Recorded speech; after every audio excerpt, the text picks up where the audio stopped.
Segala sesuatu ada hikmahnya. Ketika sekarang itu jemaah haji gagal berangkat, maka salah satu yang bisa dilakukan adalah mematangkan pengetahuan tentang manasik haji. Jadi keputusan pembatalan keberangkatan jemaah haji pun sebetulnya itu bagian dari kehati-hatian Kementerian Agama di dalam memutuskan, dan berdasarkan data Kementerian Agama dari waktu ke waktu itu mengelola hajinya semakin baik. Ya. Mengapa saya ketika ditanya misalnya di Mekah tidak pernah kena wabah? Oh, saya punya manuskripnya. Jadi bagi saya pembatalan keberangkatan jemaah haji ini bagian dari moderasi beragama. Cek. Oke, Kemenak Podcast. Sahabat religi di mana saja berada, senang sekali masih dalam program Kemenak Podcast. Dan kita masih bersama narasumber kita yang banyak memberikan pencerahan dan juga informasi yang saat ini tengah viral di media massa dan juga khalayak di masyarakat, terutama yang berkaitan dengan haji. Kang Oman, kalau kita bicara tentang tadi proses bagaimana jamaah yang sudah melunasi, lalu ada kekhawatiran tidak berangkat tapi juga ada keperluan yang ingin ia lakukan.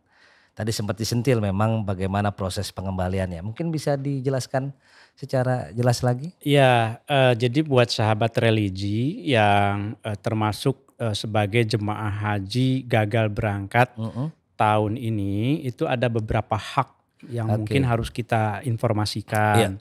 Yang pertama tadi kan sudah dijelaskan hak keberangkatan tahun depan. Dijamin. Yang kedua hak untuk mendapatkan kembali paspor sebetulnya. Jadi paspor itu tanpa harus diminta, nanti dari kantor Kementerian Agama wilayah itu memverifikasi, kemudian akan mengirimkannya ke kantor Kementerian Agama di kabupaten dan kota. Nah, nanti dikasih tahu bahwa paspor sudah bisa diambil. Jadi tanpa perlu ada pengajuan untuk pengambilan paspor. Nah, lalu yang paling penting juga adalah bagaimana kalau ada jemaah haji yang ingin mengambil biaya pelunasan BPIH tadi itu kan ya. Ini juga sangat mudah.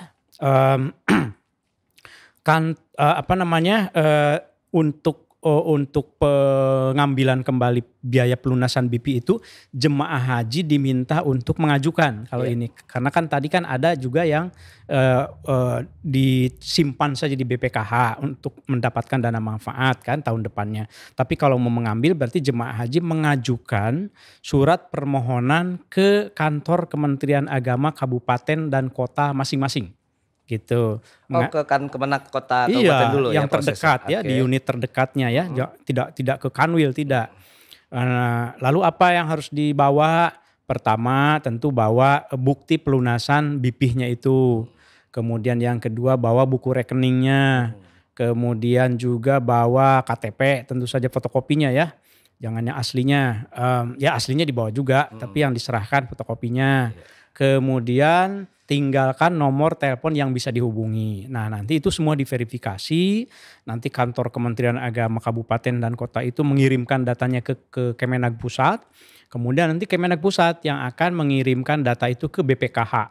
Nanti BPKH lah yang akan mengeluarkan surat perintah untuk membayar itu ya. Mengembalikan ke bank. Jadi BPKH nanti memerintahkan bank penerima setoran jemaah itu untuk kembalikan biaya pelunasannya itu ke jemaah.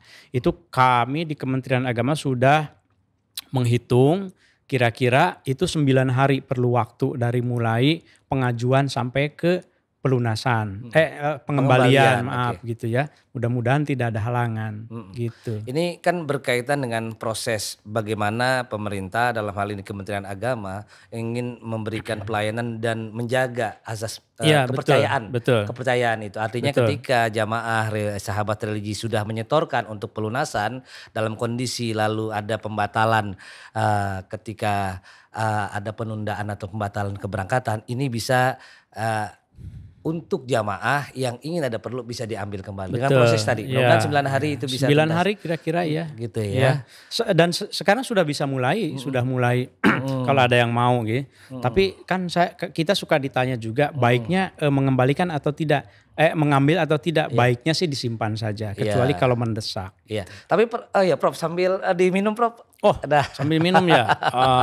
Terima kasih. Iya. Jadi memang suasana seperti ini harus dibuat santai, Prof. Iya, Karena saya juga- sih dari tadi santai. Iya. Artinya juga seperti ini. Jamaah kita harapkan juga dalam menanggapi dan juga melihat situasi seperti ini, kita harapkan tetap dalam suasana Betul, santai. Jangan juga katakan kalau bahasa anak Ya. sekarang tuh galau gitu ya. Karena tetap semuanya terjamin, uang Ya, terjamin, betul. ya pelunasan semua terjamin dan keberangkatan insya Allah juga Ya, akan ya, terjamin ya.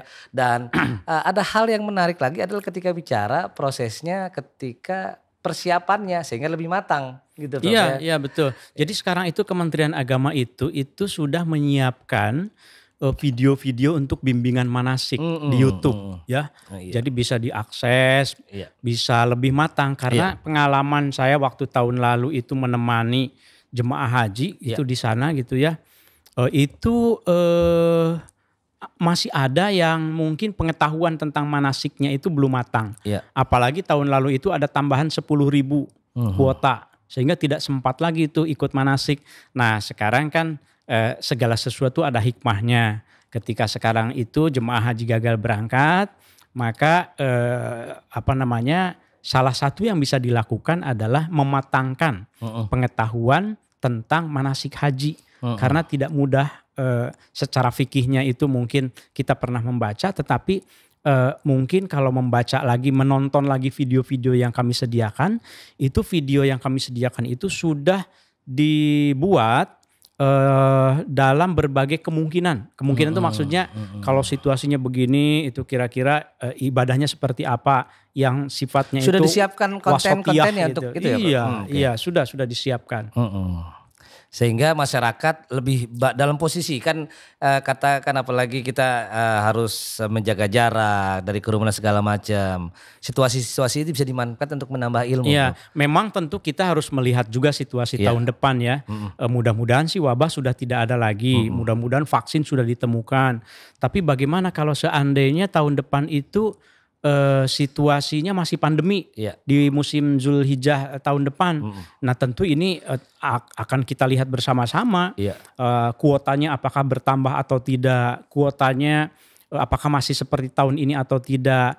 Yang jelas kalau misalnya tahun depan ternyata masih wabah misalnya, naudzubillah ya, mudah-mudahan sih tidak. Lalu harus ada pembatasan. Misalnya kuotanya berarti memang pengetahuan pengalaman selama setahun ini tentang jaga jarak, tentang protokol kesehatan. Nah itu juga harus menjadi pengetahuan kita supaya kita tetap bisa melaksanakan ibadah haji misalnya, tetapi dengan protokol yang ketat. Yang gitu. ketat. Nah bicara tentang proses sedemikian, ini ada skema yang dilakukan juga untuk Kementerian Agama dalam hal ini Prof. Menjaga jarak termasuk juga tadi informasi-informasi yang disampaikan. Tadi ketika ada penundaan jamaah yang sudah melunasi lalu dia mengambil uangnya, dipastikan juga dia masih masuk kecuali kalau diambil 100% sudah hilang. Tapi kalau hanya pelunasan saja sedangkan porsinya masih ada di sana masih berangkat gitu Prof. Berangkat. Gitu ya. Ya. Lalu kaitan dengan jumlah terakhir informasi jumlah yang jamaah yang berangkat pada tahun ini, Jumlahnya kuota, ya. Jadi menurut catatan Siskohat, nah ini juga salah satu hal yang perlu dipromosikan juga bahwa Kementerian Agama itu mengelola hajinya itu dengan sistem informasi dan komunikasi pengelolaan haji ya.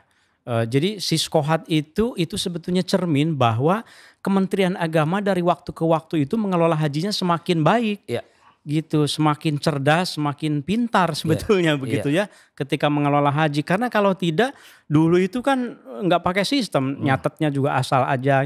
Jadi keputusan pembatalan keberangkatan jemaah haji pun sebetulnya itu bagian dari kehati-hatian Kementerian Agama di dalam memutuskan dan berdasarkan data. Nah dalam data Siskohat itu sampai terakhir masa pelunasan yang tahap kedua itu dari kan kuota kita keseluruhannya 221.000 ya. 221 ya. Total kuotanya. Nah, yang melunasi itu dari jemaah haji reguler ada 190.669 jemaah haji. Kemudian dari haji khusus itu ada 13.309. Sehingga total yang melunasi itu ada 203.978. Masih ada lagi tuh ya. Nah, yang 203.978 ini yang dipastikan itu menjadi otomatis menjadi jemaah haji tahun depan gitu ya, yang berhak tahun depan. Tentu soal biaya pelunasan tadi itu diambil atau tidak. Memang ada yang membayar cadangan tahun ini juga ya. Nah, tetapi nanti tentu ada mekanisme sesuai ketentuan yang cadangan ini bagaimana pemberangkatannya tergantung kuota tahun depan. Tentu kita berharap salah satu upaya yang pelayanan yang ingin diberikan secara maksimal oleh Kementerian Agama itu, kami sadar betul bahwa ketika ada gagal berangkat, maka jemaah haji tahun ini itu kan mendorong jemaah haji tahun depan tuh. Nah, bagaimana dong yang tahun depan? Memang otomatis terdorong. Nah, tetapi kita ingin coba usahakan, kita coba dalami supaya mungkin ada penambahan kuota, misalnya pemerintah Indonesia nanti ya melakukan lobby-lobby bersama Komisi 8 di DPR, Kementerian Agama mungkin melobi rajanya begitu, tambahlah kuotanya. Tapi masih proses ya Prof. Tentu saja, ini kan salah satu skema yang betul. harus disiapkan. Sebetulnya ini bukan tanpa preseden. Tahun 2019 itu ketika pelaksanaan haji selesai, itu Menteri Agama saat itu melakukan lobby-lobby dengan otoritas Saudi dan ada janji dari pemerintah Saudi bahwa nanti kemungkinan ada perluasan di wilayah Mina dan Arafah untuk jemaah haji Indonesia. Ya kita doakan saja, mudah-mudahan ini bisa terwujud gitu. Jadi artinya dengan adanya perluasan di daerah Mina dan Arafah memungkinkan untuk adanya juga jamaah untuk ditambah dalam kota gitu ya. Prinsipnya sih pemerintah sangat ingin sekali menambah. Tentu Cuma saja, kan kapasitas di sananya ya. Tentu saja kalau kuota mah dari dulu itu Kementerian Agama itu menerima tawaran-tawaran untuk nambah. India langsung ditambah 30.000 misalnya tahun lalu. Kita bukan tidak mau. Tetapi kita ini kalau seandainya menambah tapi tanpa persiapan di sananya, itu nanti di Mina tidak bisa tidur jemaah haji karena sudah sempit sekali. Di Arafah juga karena haji ini beda dengan umroh. Kalau umroh itu kan bulannya berbeda-beda. Tapi kalau haji itu pada waktu yang bersamaan. Semuanya, ada 5 hari puncak haji yang itu tidak bisa bergantian. Gitu di Ar-Muznah itu seluruh Indonesia 2,4 juta orang. Bukan seluruh Indonesia, seluruh dunia. Seluruh dunia 2,4 juta ya. Hampir 3 juta bahkan ya. Jadi luar biasa. Kita harus ini bagian dari sebetulnya kalau mau dibilang itu pengalaman Kementerian Agama yang sudah sangat teruji di dalam mengelola haji sebetulnya. Kematangan Kementerian Agama ya. Jadi harus dibaca bahwa pembatalan ini bagian justru dari kematangan Kementerian Agama di dalam mengelola haji saya kira. Saya ingin menggarisbawahi kata kematangan, Kang Oman. Tentang kematangan apa yang harus dilakukan oleh jamaah.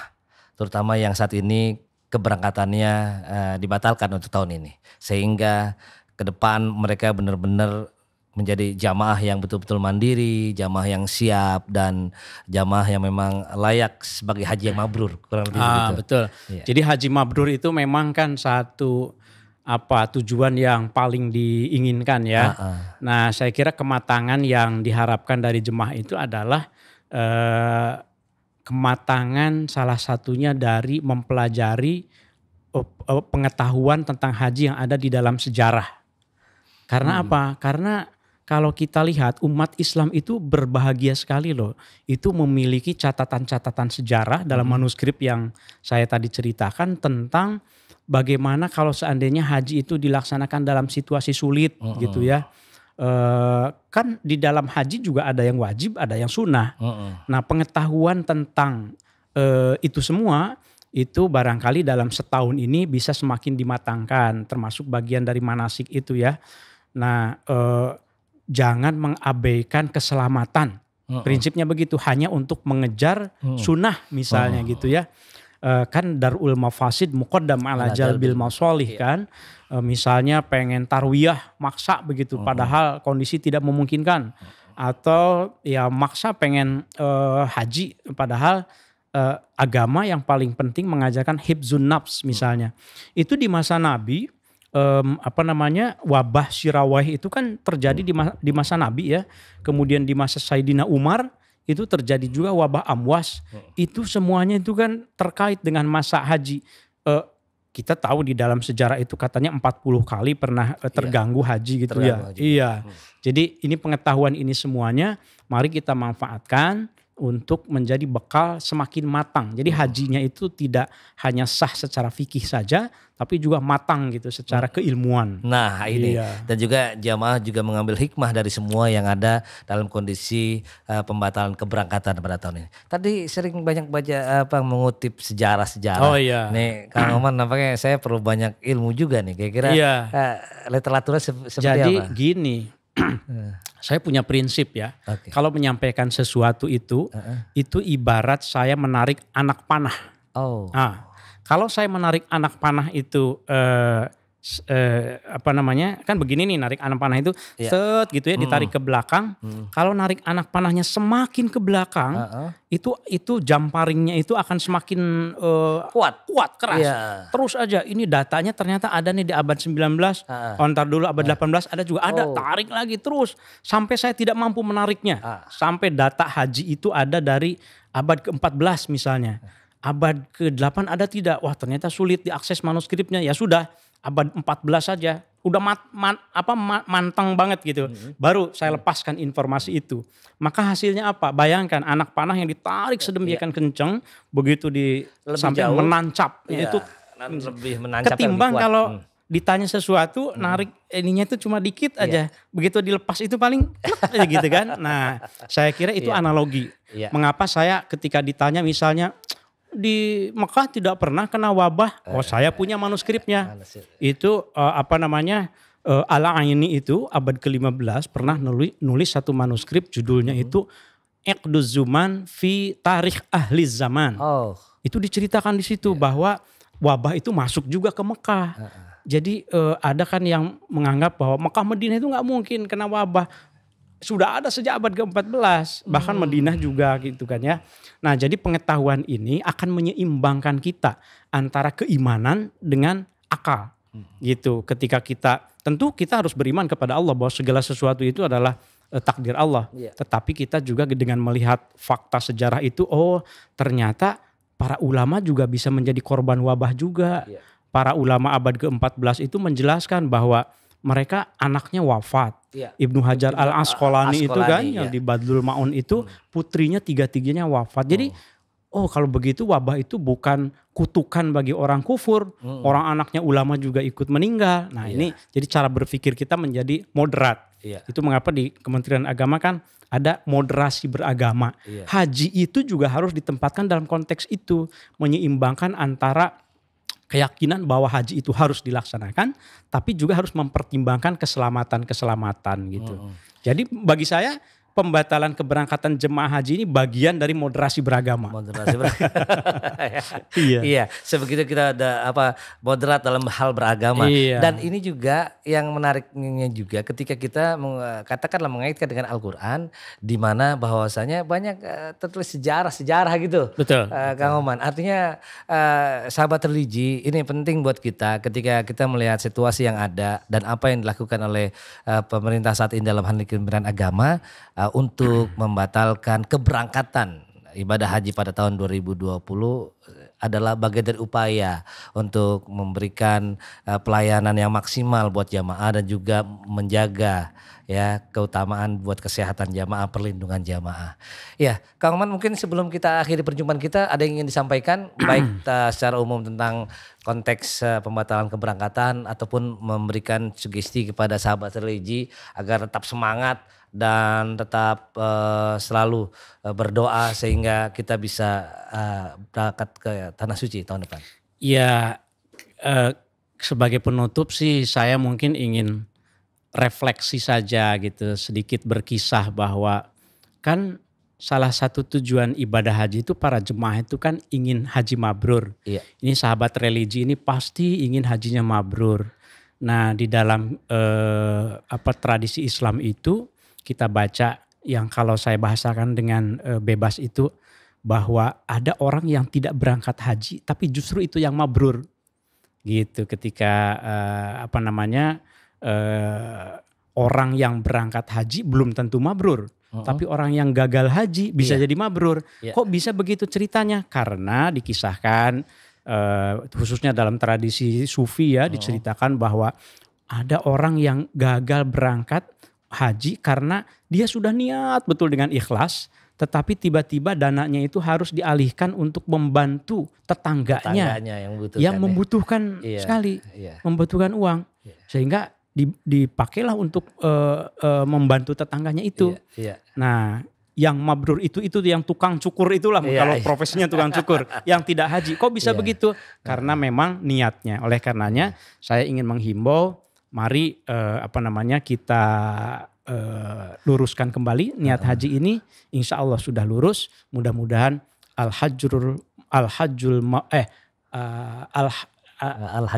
Al-hajjul mabrur laisa lahul jaza ilal jannah. Mudah-mudahan meskipun tidak berangkat, tentu mudah-mudahan tahun depan berangkat ya. Mudah-mudahan tetap haji mabrurnya itu mendapat balasan niatnya itu ya. Segala niat mabrur. Saya kira itu mungkin. Baik, Kang Oman dan juga para pemirsa sahabat religi di mana saja berada. Ini alhamdulillah terima kasih atas kesempatannya. Sama-sama. Di padatnya waktu dalam kondisi suasana seperti ini, Kang Oman bisa menyempatkan untuk berdiskusi dengan kita dan juga menyampaikan informasi yang jelas, yang lugas, yang tuntas nampaknya untuk para sahabat religi, sehingga insya Allah ya tetap semangat. Ya, yang sudah menyetorkan, yang sudah melunasi, insya Allah ya bisa dapat menaikkan ibadah haji pada tahun yang akan datang. Dan kita sudahi perjumpaan kita pada kesempatan kali ini. Saya ucapkan dulu terima kasih. Assalamualaikum warahmatullahi wabarakatuh. Terima kasih. Assalamualaikum warahmatullahi wabarakatuh. Waalaikumsalam warahmatullahi wabarakatuh. Demikian sahabat religi perjumpaan kita bersama narasumber kita, yakni Profesor Dr. Haji Oman Fatur Rahman, M.Hum.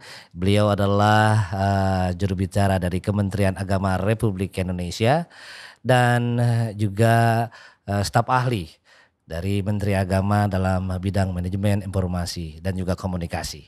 Tetap bersama kami tentunya dalam program-program kita selanjutnya, dan pastikan Anda bisa mengikuti program ini di YouTube @Kemenak RI, dan pastikan juga selalu bersama kami dalam tebarkan kedamaian umat rukun Indonesia maju. Akhirnya saya mau undur diri dari hadapan dan ruang Anda. Terima kasih. Assalamualaikum warahmatullahi wabarakatuh. Waalaikumsalam warahmatullahi wabarakatuh. Oke, thank you sahabat religi. Bungkus.